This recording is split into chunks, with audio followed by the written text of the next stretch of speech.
இன்னைக்கு இந்த வீடியோவில் நம்ம என்ன பார்க்க போறோம்னா, நம்ம நடிப்பின் நாயகன் சூர்யா அண்ணா அவர்களோட விஸ்வநாத் அண்ட் சன்ஸ் படத்தோட ரிவ்யூ, படம் எப்படி இருக்கு அப்படிங்கிறத பற்றியும், அப்புறம் இதுவரையும் படம் எவ்வளோ ஓவராலாக கலெக்ஷன் பண்ணியிருக்கு அப்படிங்கிற பற்றியும் இந்த வீடியோவில் டீட்டெயிலாக பார்த்துடலாம். அதுக்கு முன்னாடி சேனலுக்கு புதுசாக இருந்தால் சப்ஸ்கிரைப் பண்ணிக்கோங்க மக்களே. அப்புறம் வீடியோ லைக் பண்ணாமல் பார்த்துருந்தா லைக் பண்ணிக்கோங்க. நம்ம டெலிகிராம் சேனலில் மஸ்ட் ஜாயின் பண்ணிக்கோங்க. இப்போ வாங்க வீடியோக்குள்ளே போயிடலாம்.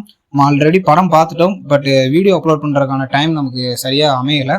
ஸோ அதனால தான் வீடியோ போடுறது கொஞ்சம் லேட் ஆயிடுச்சு. ஸோ மன்னிச்சுக்கோங்க. இப்போ வாங்க வீடியோக்குள்ளே போயிடலாம். உண்மையிலே படம் சூப்பராக இருக்குது. முற்றிலும் இது ஒரு ஃபீல் குட் மூவி தான். ஃபர்ஸ்ட் ஹாஃப் நல்லா சிரிப்பாக இருக்கும். உண்மையிலே தேட்டரில் எல்லாரும் சிரிச்சுக்கிட்டே இருப்பாங்க. கிட்டத்தட்ட அப்படி தான் இருந்துச்சு படம்.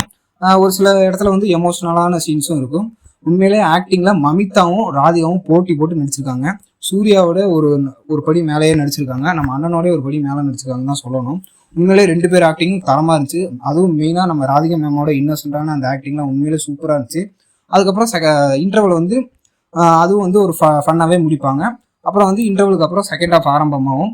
செகண்ட் ஹாஃப் ஆரம்பத்தில் நம்ம ராதிகா மேம் இறந்துடுற மாதிரி காமிப்பாங்க. அதில் நம்ம சூர்யானா ஒரு சீனில் அழுவார்.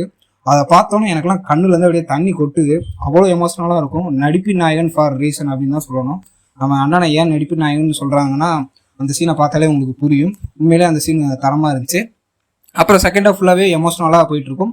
ஒரு சில சீனில் ஃபைட் சீனும் வரும். அதுவும் நல்லா இருந்துச்சு சூப்பராகவே.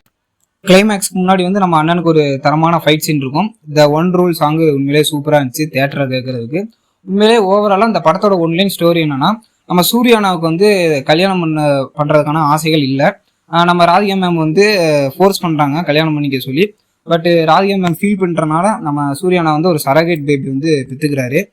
அதுக்கப்புறம் இதுக்கு நடுவில் நம்ம மமிதா பைஜோ அவர்கள் படத்தில் வராங்க. அவங்க வந்ததுக்கப்புறம் கதை எப்படிலாம் மாறுது அப்படிங்கிறது தான் இந்த படத்தோட ஓவரால் ஸ்டோரி. இந்த படத்துக்கு 10க்கு உண்மையிலே நான் கொடுக்குறது 9.9. ஏன்னா ஒரு சில இடத்துல இந்த தெலுங்கு வாடைகள்லாம் அடிச்சிச்சு. அது மட்டும்தான் இந்த படத்தில் ஒரு சின்ன மைனஸ். மற்றபடி படத்தில் ஒரு மைனஸுமே இல்லை. ஃபர்ஸ்ட் ஹாஃபுக்கு அப்புறம் படம் வேற கதையை நோக்கி போகுது அப்படிங்கிற மாதிரி சொன்னாங்க. பட் அப்படிலாம் எதுவுமே இல்லைங்க மக்களே.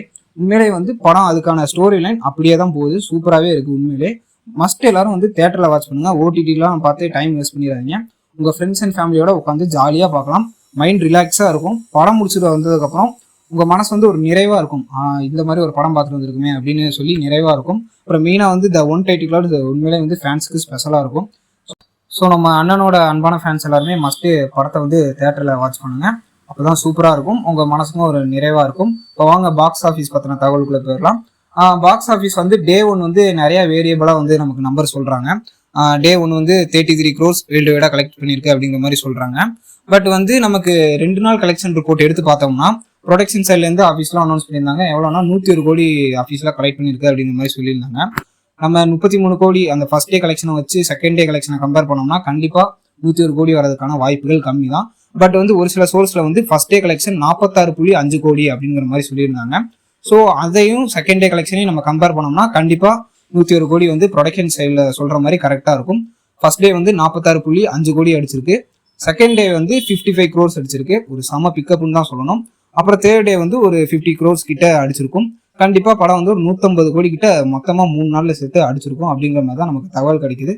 உண்மையிலே ஒரு தரமான கலெக்ஷன் தான். கருப்பு கலெக்ஷன் எவ்வளோ சூப்பராக இருந்துச்சோ அதோட ஒரு படி மேலேயே கலெக்ஷன் செமையாக இருக்குது. டே 1 கலெக்ஷன்லாம் கம்பேர் பண்ணி பார்க்குறப்ப. அப்புறம் ஹேட்டர்ஸ்க்குலாம் ஒரு சின்ன ரிப்ளே. நம்ம அண்ணனோட படம் அட்வான்ஸ் புக்கிங் சரியே இல்லை. படத்துக்கு லோ ஹைப்பு.